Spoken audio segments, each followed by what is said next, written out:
here we are. It's week 6. The bye just passed. And in terms of media, it went as expected. And I wanted to hold off from reacting to that Tampa Bay game. I knew we'd been shaky all season, and I knew tensions would be high from, the media fan base. But I just wanted to see how everybody reacted. The players, the coaches, upper management, the fans, Philly media. I wanted to see how, and even the national media, I wanted to see how everybody reacted. So that's why I waited to get this out. So I'm going to do this in 3 parts. 1, what did I learn from the Tampa Bay game? 2, the aftermath from the Tampa Bay game. And 3, the preview to the Browns game. So obviously, going into that game, you could see right off the jump that we weren't prepared. We weren't prepared to play that game on offense, defense, and special teams. Let's start with the defense, man. The bend but don't break scheme is still a shitty ass defense. Now the cherry on top is when you're supposed to keep everything in front of you, you're required to attack the ball and make a tackle. We can't do either to save the beloved city of Philly.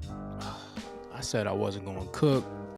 Said you wanted to cook, didn't you? Cook that nigga! Look, man, I alluded to it before, but now I'm just going to say it. Vic Fangio needs great players to run his defense.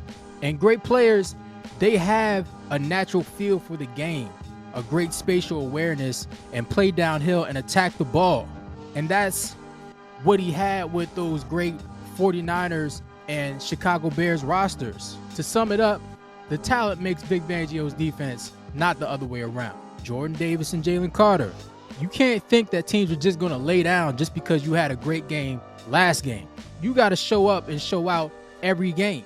Now, I might be crazy, but I still have hope for Jalen Carter. All right, I'm still smoking on that hopium for Jalen Carter. But I did see him head to the locker room early during the game, and there hasn't been an injury reported. So don't tell me that he quit on the team, just because it was hot. I don't want to believe that, dog. I don't want to believe that. BG, Brandon Graham, he's our best defensive player, other than Quinyon Mitchell, of course. And speaking of those two, our defense doesn't have any heart, but Quinyon showed that he did when Mike Evans got in his face and he let Mike Evans know what time it was. And Mike Evans pulled out his light-skinned card saying, "You know who I am, right?" "No, son." And anybody that did know you forgot because they only called your name once today. Our linebackers played, like mid. It's par for the course. Avonte Maddox and Darius, they had egregious behavior. Keying with the ops, they should have been benched because of that. Those two ain't dogs. We know this now. CJGJ, he's been terrible and he needs to play better, simply put. And moving on to the offense, I figured our defense wouldn't be that good because of last year.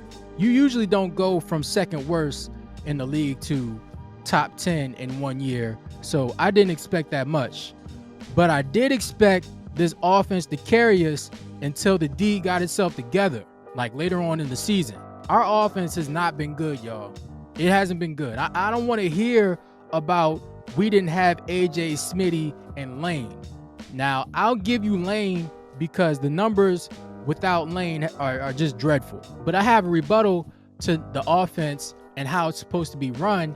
Even if your stars aren't there, it's still supposed to function and look like something that's supposed to move the ball. For example, let's cross over sports. The 94 Chicago Bulls, they didn't have Jordan, but they still won 55 games. They ran the triangle offense. Everything was still functioning. Now, they didn't win a championship because they didn't have their superstar, Michael Jordan, a la A.J. Brown and Devontae Smith. But they were still able to win games because the offense was still functioning how it's supposed to be. They ran an offense. Even back to football, you look over at the Minnesota Vikings. The only pieces that they brought back from last year is Justin Jefferson, the offensive line, and the head coach. They're running the same offense as last year. They got Sam Darnold looking like a superstar, an MVP. We already know he ain't like that. Their wide receiver, Jordan Addison, missed a couple games. He jumps right in. He gets 2 touchdowns, 1 rushing, 1 receiving. Aaron Jones came over from the Packers. He's killing it. He's old and he's killing it. It's because they have an offense. They run an offense that anybody can come in and it should be able to plug and play. You look at the 49ers. They've been hurt with injuries all season. Debo, Kittle, CMC. Now they got Jordan Mason and then Jawan Jennings looking like Jerry Rice out there. So don't tell me about, oh, it's because our superstar wide receiver wasn't there. No, our offense should look like a functioning offense, which brings me to the question, who's running the offense? Is it Nick Sirianni or is it Kellen Moore? Now, 3 things is telling me that Nick is running the offense. No motion. All right, we all know that Kellen Moore, he likes to use motion. I didn't see any motion. The offense looks a lot like last year, in fact. They're throwing a lot of outside passes, no slants, nothing to the middle of the field. That's what it looks like. Also, there was no answer against the blitz, which I do want to put on Jalen a little bit, but we'll get to him in a bit. Number 2, we didn't get the running back going early and often, which is a Nick Sirianni staple, just to come out firing and barely get the running back. Now, Saquon has been one of the only bright spots this season, and you don't get him involved. Every time he touches the ball, he's hungry. He wants to break tackles. He wants to take it to the house every single... Look, man. Look. It looks like Nick Sirianni's offense. And 3, this is how I knew Nick was running the offense. Cut the music. Hey, cut the music.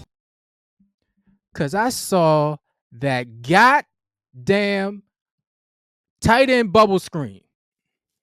If I never see that play ever in life again, I'll be okay with it. All right. I want to see my tight end, my Dallas Goedert. I want to see him running down the field, past the sticks, up the seam, catching the balls, not parallel, not behind the line of scrimmage. But that's what gave him away. So why did we pay Kellen Moore this money to come in and essentially be a great fit for the pieces that we have if we're not going to use him?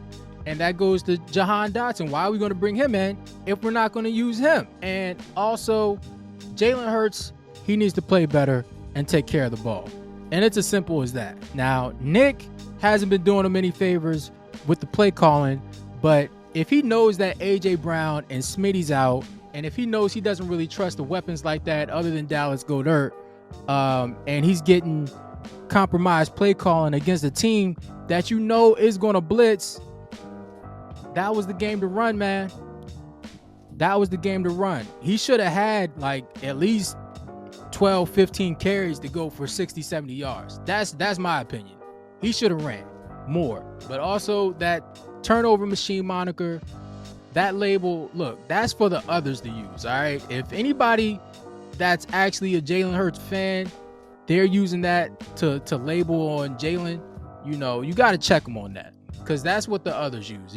Look, the turnover machine label, we're not doing that over here. He just needs to protect the ball. That's it. On special teams, Isaiah Rodgers pushing his teammate into the punt returner was suspect behavior.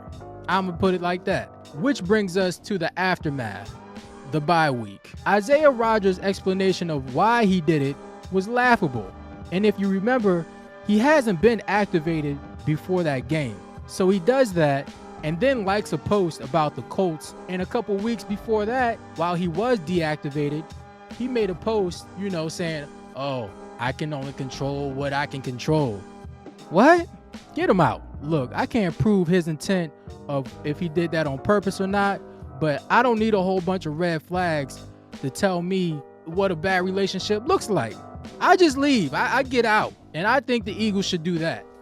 Let him go. We don't need him sabotaging our chances of trying to get wins.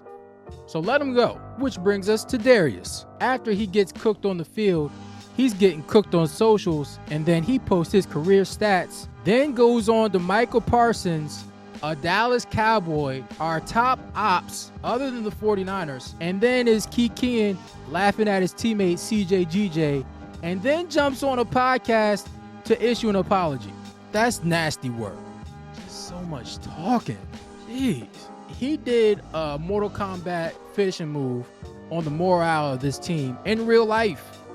So congratulations, you're the first player in history to do that. Then I saw people caping for CJGJ, just because he took the high road with Daruis. Well, what else is he supposed to do? You can't play like crap and then turn on your teammate and potentially blowing up the season at 2-2. Like, he knows the fans would have been on his ass. So he chose his battle wisely. But that doesn't make him a leader of the defense. He needs to play better. We released Devin White. Now, some people wanted to see him to see what if he could contribute to the defense. Like, could he be worse than what's on the field? I think so.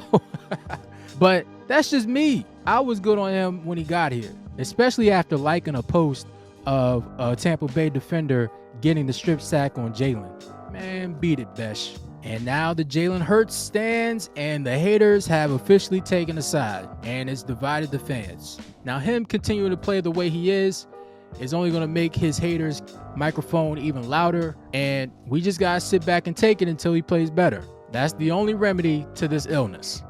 Play better. People are even comparing Jalen to Carson Wentz. Look, man, Carson Wentz didn't take us to a Super Bowl. All right? Nick Foles did. Carson got hurt. Nick Foles came in, and he took us to the Super Bowl. We don't know how Carson would have played if he was in there. He could have completely flamed out during the playoffs, and we would have never been able to taste Super Bowl glory. So let's stop with the Carson Wentz comparison. Even people have started to look at Howie like maybe he isn't the wizard that everyone thought he was because of the product we put on the field on defense. Hey, man, they love you when times are good and hate you when times are bad. And maybe it has some merit to it, being cheap at certain spots, especially linebacker. To me, you have to have a top-notch linebacker to run your defense, to call the plays, get everybody lined up, and run your defense the right way. We didn't practice during our week off, but here's the good news. When we did come back to practice, we stopped practicing our tackling on those damn donuts, and we're practicing on real people. So that is a good thing. The only thing is we're trying to undo something in a week that we've been practicing for years, and that's hard to do. Old habits die hard, so we'll see. AJ, Smitty, and Lane were back at practice, so it looks like we're back locked and loaded on offense. Avonte Maddox got benched for Cooper DeJean, and good. We'll see what the rookie's made of. Hopefully, he can stay healthy. I wouldn't mind seeing Darius take a seat either. Put Keely Ringo, like I said, hungry dog's gonna eat. Also, there's been whispers that Axeman Jr., Jeremiah Trotter, will see the field more. I mean, he was a standout during the offseason, so I'm looking forward to seeing what he's going to bring. Also, Sidney Brown is back practicing, so hopefully he'll be activated soon. He plays downhill, and he comes with bad intentions, so hopefully he can protect himself a little bit better and stay healthy. We're going to need him. He's an underrated defender on coverage as well. But moving on to this Sunday against the Browns, look, man, we got the Browns at 1 o'clock at the Linc, and this is a get-right game, all right? The Giants beat them, and the Cowboys and Redskins smutted them out by dropping at least 30-plus on them and held them to under 17 points, respectively. The Browns have a litany of injuries across the O-line and the defense. Their coach, Kevin Stefanski, already said he's not benching Deshaun. Now, I would like to see us be the reason why Deshaun Watson gets benched, and Lord knows what's going through his mind. Every time they lose, it seems like I get a new notification about some funny business that he did back in the day. So a new lawsuit just pops out of nowhere. Look at me. The only highlights I want to see of Deshaun Watson is the ones of our defenders running by him after a pick or a fumble recovery. So I'm going to put it to you like this. We got to drop at least 30 on them and hold them under 20 points for me to have any hope moving forward for the season. That'll let me know everybody did their job. And I don't even want to speak it, but we can't lose this game. Look, we're not the Giants, all right? There's levels to this. And if we're supposed to be Super Bowl contenders and go up against the likes of the 49ers, the Vikings, the Lions, we got to beat these dudes down, all right? But if that's the case, even if it's close, heads got to roll. And you know who I'm looking at. That's the deal. But who's going to step up? We got some new blood getting some opportunities. We got our superstars back in the lineup. Swole Batman, QB1, Smitty. We about to get things on and popping, man. I'm excited because the bye came at the right time. We're benching people as we should, and we're going to see who's going to step up. There's no more buys after this. So we need to get it together, and we have an opportunity to do that this Sunday. Nigga, you going to get down or you going to fucking lay down?